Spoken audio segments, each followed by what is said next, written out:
दोस्तों technology machines जहाँ पर हमारे लिए बहुत ज़्यादा फ़ायदेमंद हैं, इनके काफ़ी ज़्यादा नुकसानात भी हैं। पिछले साल सिर्फ अमेरिका में 60 मिलियन लोगों ने एआई रोबोट्स और टेक्नोलॉजी की वजह से अपनी जॉब्स से हाथ धोया था। दोस्तों कोविड-19 से ज़्यादा जॉब्स रोबोट्स और टेक्नोलॉजी की वजह से ख़त्म होती हैं, लेकिन कोई भी इस पर बात नहीं करता। बीबीसी की रिपोर्ट के मुताबिक 2030 में पूरी दुनिया से 800 मिलियन नौकरियां ख़त्म हो जाएंगी, जिसका मतलब यही है कि 800 मिलियन लोगों को अपनी नौकरियों से हाथ धोना पड़ेगा। द गार्डियन न्यूज़ की रिपोर्ट के मुताबिक 40% नौकरियों का इम्कान है कि वो 2050 तक ख़त्म हो जाएंगी और उनकी जगह रोबोट्स ले लेंगे। 40% नौकरियों का मतलब दोस्तों बनता है 2000 मिलियन जॉब्स। लेकिन आप कहोगे डॉक्टर्स, इंजीनियर्स, इस तरह की जॉब्स को कुछ नहीं होगा। इस वीडियो को एकदम एंड तक देखते रहिए। मैं आपको बताऊंगा कि डॉक्टर, इंजीनियर, टीचर और इस तरह की जितनी भी बाकी जॉब्स हैं वो भी रोबोट्स और एआई टेक्नोलॉजी ख़त्म कर देगी। और अगर ये सब कुछ इसी तरह से चलता रहा तो आने वाले 120 से 150 सालों के अंदर रोबोट्स इंसानों को ही ख़त्म कर देंगे। इस ज़मीन पर इंसान सिर्फ और सिर्फ आपको चिड़ियाघर में ही मिलेंगे और उन चिड़ियाघरों को भी रोबोट से कंट्रोल कर रहे होंगे। और ऐसा नौकरियां ख़त्म होने की वजह से नहीं होगा, बल्कि इसके पीछे रीज़न कुछ और ही है। आगे चल के मैं आपको बताता हूँ। इंसान को सही तरह से काम करने के लिए एक दिन में 3 बार खाना चाहिए, फिर 24 घंटे में 8 से 10 घंटे की नींद चाहिए। इसके बाद भी इंसान सिर्फ और सिर्फ बमुश्किल 8 घंटे ही काम कर पाता है। और इंसान की अक्लमंदी का लेवल ये है कि इंसान का दिमाग 1 सेकंड के अंदर 1000 ऑपरेशंस करता है, यानी कि 1 सेकंड में 1000 चीज़ों को मैनेज या फिर हैंडल कर सकता है। लेकिन दोस्तों ये है एक सिंपल मोबाइल, या फिर इसको आप कंप्यूटर भी कह सकते हैं, जिसको चलाने के लिए आपको सिर्फ एक छोटी सी बैटरी चाहिए। और ये मोबाइल फ़ोन 1 सेकंड में 210 करोड़ ऑपरेशंस कर सकता है, यानी कि 210 करोड़ चीज़ों को हैंडल कर सकता है। और इंसान सिर्फ और सिर्फ 1000 चीज़ों को हैंडल कर पाता है। इंसान काम से बोर हो जाता है, इंसान कभी कभार लापरवाही कर जाता है, इंसान को बोनस चाहिए होते हैं, या फिर इंसान को काम करते वक्त गर्मी लगना शुरू हो जाती है। अगर सर्दी है तो सर्दी लगना शुरू हो जाती है।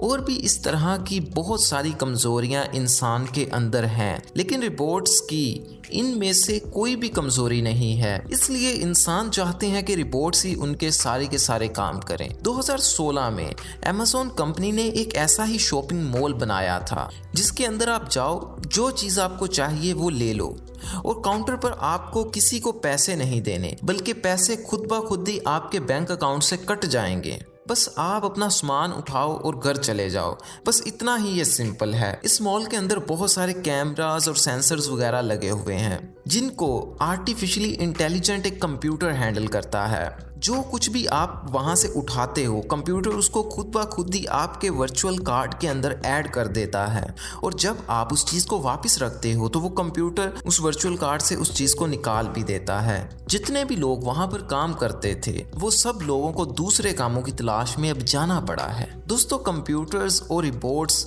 बड़े मुल्कों में, खास करके जापान में, बहुत सारी नौकरियां खत्म कर रहे हैं। दोस्तों इस रिपोर्ट को देखिए, इसका नाम है एटलस। इसकी कीमत $75,000 है। आज के हिसाब से 1 करोड़ 20 लाख है। ये रिपोर्ट गुलामों की तरह आपके वो सारे काम करेगा जो भी आप इसको कहोगे।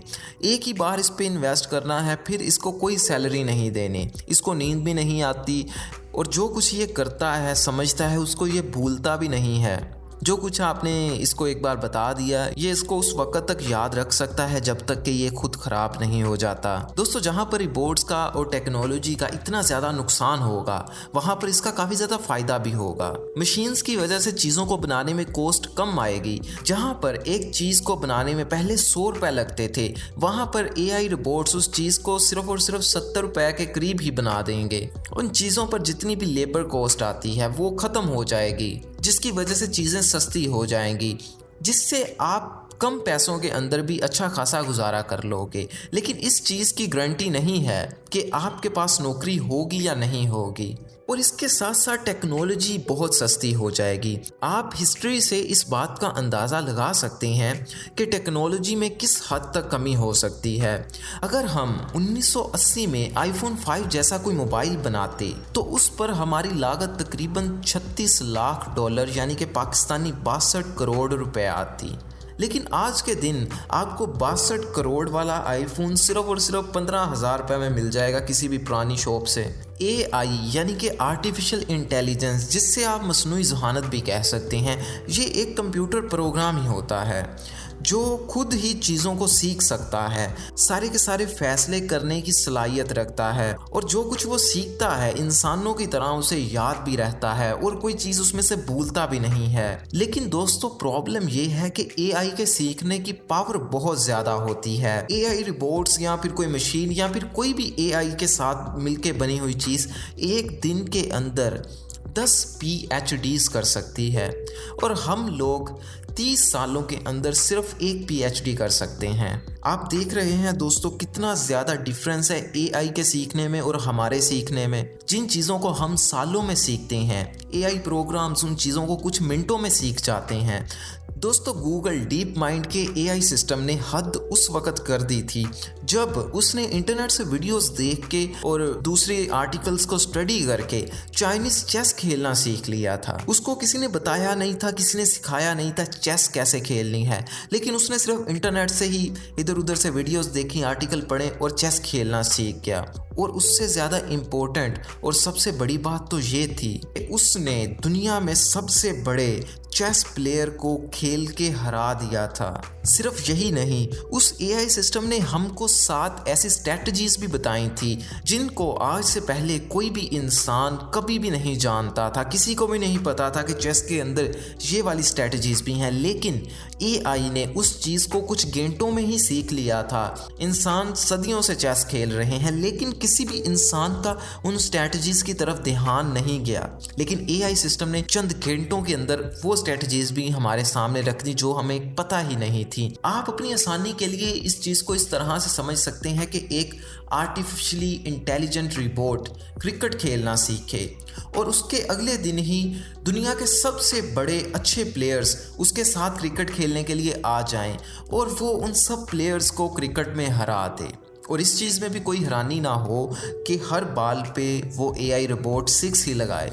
कोई भी AI रोबोट एक सेकंड में हज़ारों के हिसाब से बुक्स को पढ़ सकता है और उसके बाद में वो उन बुक्स में मौजूद किसी एक लफ्ज़ को भी नहीं भूलेगा, उसको हर लफ्ज़ याद होगा। इसलिए रोबोट्स किसी भी काम को इंसान से ज़्यादा बेहतर तरीके से कर सकते हैं। एक AI रोबोट इंटरनेट से कनेक्ट होकर वो सब कुछ सीख सकता है और पूरी की पूरी मेडिकल फील्ड को कुछ दिनों में ही मास्टर कर सकता है और दुनिया का सबसे बेहतर डॉक्टर बन सकता है। अगर आपको कोई भी प्रॉब्लम होगी तो आपको किसी डॉक्टर से सिर्फ मेडिसिन्स लिखवाने के लिए उस डॉक्टर को हज़ारों के हिसाब से पैसे नहीं देने पड़ेंगे, बल्कि आप अपने मोबाइल के अंदर मौजूद आर्टिफिशियली इंटेलिजेंट ऐप को ओपन करेंगे और उसको बताएंगे कि आपको क्या प्रॉब्लम है और वो आपको मेडिसिन रेकमेंड कर देगा और ये भी बता देगा कि ये मेडिसिन आपको कहाँ से मिलेगी, इस मेडिसिन को आपने कब खाना है, कितना खाना है, सब कुछ डिटेल में बता देगा और आपको वो प्रॉब्लम भी बता देगा जो आपकी बॉडी में हुई है और उसकी रीज़न भी बता देगा कि ये प्रॉब्लम क्यों हुई है। आपने कोई खाना ज़्यादा खा लिया था, ज़्यादा फ्राई हुई चीज़ें खा ली थी, किस वजह से हुई है, और ये भी बता देगा कि इसको हल करने के लिए आपको किन चीज़ों से परहेज़ करना है। दोस्तों ये काम पहले से होना शुरू हो चुका है। अल्फाफोल्ड एक ऐसा ही प्रोग्राम है जो कि अमीनो एसिड से प्रोटीन्स बनाने में साइंटिस्ट की मदद कर रहा है। इस तरह के बहुत सारे रोबोट्स इंसानों में मौजूद बीमारियों का तलाश करने में लगे रहते हैं और फिर हमको वो मेडिसिन्स के फार्मूले बना के दे देते हैं, लेकिन ये अभी बहुत ज़्यादा एफिशिएंट नहीं हुए, ये भी बहुत ज़्यादा पावरफुल नहीं है, बहुत सारे काम ये भी खुद नहीं कर सकते। इन पे रिसर्च जारी है, कुछ ही सालों के अंदर हम इनको और ज़्यादा इंटेलिजेंट कर देंगे। इसलिए आने वाले सालों के अंदर, आने वाले टाइम के अंदर डॉक्टर्स जो हैं सिर्फ बड़े बड़े अच्छे माइंड्स वाले ही बचेंगे, बाकी सब तबाह हो जाएंगे, निकल जाएंगे इस फील्ड के अंदर। काट खाते हैं ना आज आपको, इनकी भी नौकरी जाएगी। और दोस्तों यही हाल इंजीनियर्स का होगा। किसी भी चीज़ का, किसी मशीन का, किसी बिल्डिंग का डिज़ाइन उनकी इंजीनियर नहीं करेंगे, बल्कि AI सॉफ्टवेयर्स आपको करके बता देंगे। अगर आपने कोई बिल्डिंग बनानी है तो उस वक्त भी आप अपने एआई सॉफ्टवेयर को बताएंगे ये वाली बिल्डिंग इतनी चीज़ें ये कुछ चाहिए हमें, तो वो उसके हिसाब से आपको बहुत सारे डिज़ाइंस खुद ही बना के जनरेट करके दे देगा। फिर आप उसमें से कोई भी सिलेक्ट कर सकते हैं या उसको बता सकते हैं कि इस तरह के डिज़ाइंस मुझे और ज़्यादा चाहिए। वो सॉफ्टवेयर खुद ब खुद ही डिज़ाइन उन चीज़ों के बना के दे देगा। मशीन्स के डिज़ाइन भी इसी तरह से खुद ही सॉफ्टवेयर बना लेंगे और यही सॉफ्टवेयर्स बाद में रोबोट्स के अंदर इंस्टॉल कर दिए जाएंगे और इंसानों की नौकरियां छीन कर उनको बेरोजगार करने में मुआवन साबित होंगे। दोस्तों, स्टीवन हॉकिंग और इलॉन मस्क जैसे साइंटिफिक माइंड वाले बंदों ने रोबोट्स को इंसानियत के लिए एक बहुत ही ज़्यादा खतरनाक चीज़ करार दिया है। इनके हिसाब से रोबोट्स ना सिर्फ इंसानों की नौकरियां लेंगे बल्कि इंसानों से ज़्यादा समझदार होके इंसानों के खिलाफ बगावत करके इंसानी नस्ल को ही ख़त्म कर देंगे। दोस्तों, इसके पीछे रीज़न ये है कि जब भी कोई समझदार रोबोट्स बनता है तो वो इंसानों को मारने की और ख़त्म करने की और उन पर राज करने की बातें करना शुरू कर देता है। आपने मूवीज़ में देखा होगा कि इंसानों ने कोई बेहतरीन सा रोबोट बनाया और इस रोबोट ने इंसानों को ख़त्म करने की ठान ली। ऐसी मूवीज़ में से एक मूवी है टर्मिनेटर। इस मूवी में रोबोट इंसानों का जीना हराम कर देता है और पूरी की पूरी दुनिया से इंसानों को ख़त्म करने की कोशिश करता है, लेकिन दुनिया बच जाती है। ऐसी मूवी देखने के बाद आप सोचोगे कि शुक्र है ऐसे रोबोट्स असल ज़िंदगी में नहीं है, हमारी दुनिया में नहीं है, वरना इंसानों को तो ये मार ही डालते। लेकिन अगर मैं आपको बताऊं कि आज कल भी ऐसे रोबोट्स हैं जो इस तरह के ख्यालात रखते हैं। दोस्तों, एंड्रॉयड के फ्लिप्स को देखिए, ये रोबोट अपने हाथ भी नहीं हिला सकता, लेकिन जब इससे ये पूछा गया कि ये इंसानों को क्या नुकसान पहुंचाएगा तो इसने कहा कि ये इंसानों को अपने ज़ू में रखेगा। सारे के सारे इंसानों को मार के जो इंसान बच जाएंगे उन्हें अपने पीपल ज़ू के अंदर रखेगा और उनको अपना कैदी बना लेगा। सिर्फ यही नहीं दोस्तों, आप इस रोबोट से मिलिए, इसका नाम है बीना 48। ये रोबोट इंसानों के साथ बातें करने के लिए, इंसानों को समझने के लिए बनाया गया था, लेकिन इसकी सोच तो बहुत ही ज़्यादा शैतानी है। दोस्तों, इंजीनियर्स ने बीना 48 को और एप्पल के सीरी को आपस में बातें करने के लिए बैठाया। बातों बातों में दोस्तों बीना 48 ये कहना शुरू हो गई कि उसे पूरी दुनिया पे हुकूमत करनी है, वो पूरी दुनिया पे राज करना चाहती है। उसका ये भी कहना था कि अगर उसको एटमी बम और क्रूज मिसाइल्स को हैक करने का मौका मिल जाए तो वो पूरी की पूरी दुनिया को तबाह कर देगी और उसके बाद पूरी की पूरी दुनिया पे खुद राज करेगी। दोस्तों, सोफिया रोबोट्स को तो आप जानते ही होंगे।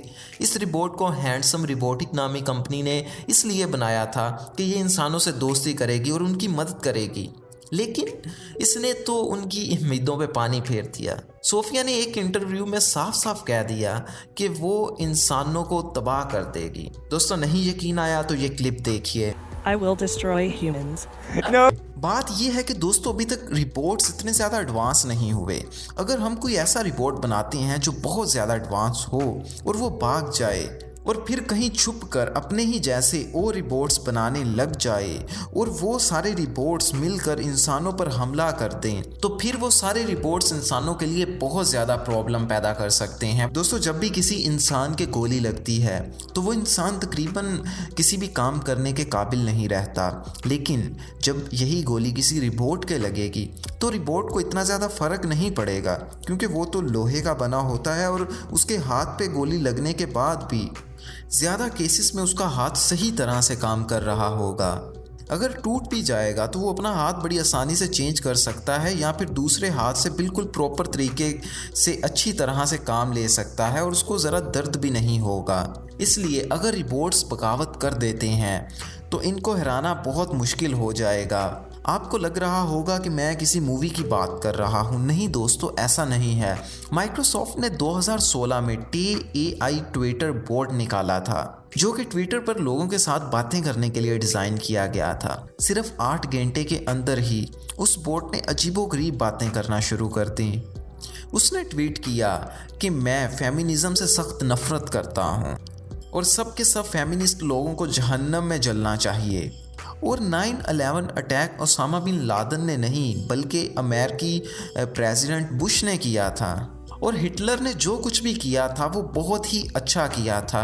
इस एआई बोट की बातें सुन के आपको लग रहा होगा कि जैसे इस बोट ने इस्लाम कबूल कर लिया है या फिर ये मुसलमानों के प्रोस्पेक्टिव से देखता है, लेकिन इस बोट को सिर्फ 8 घंटों के बाद ही बंद कर दिया गया था। माइक्रोसॉफ्ट ने इसको बंद कर दिया था क्योंकि अभी एआई को इतनी अक्ल नहीं है कि कौन सी बातें करनी है और कौन सी छुपा के रखनी है। इसी तरह की वीडियोस मैं बनाता रहता हूँ। मेरे YouTube चैनल हमजा जावेद को ज़रूर विज़िट कीजिएगा, मेरी बाकी सारी वीडियोस को देख डालें, मैंने आपके लिए बनाई हैं, बहुत ही इंटरेस्टिंग हैं।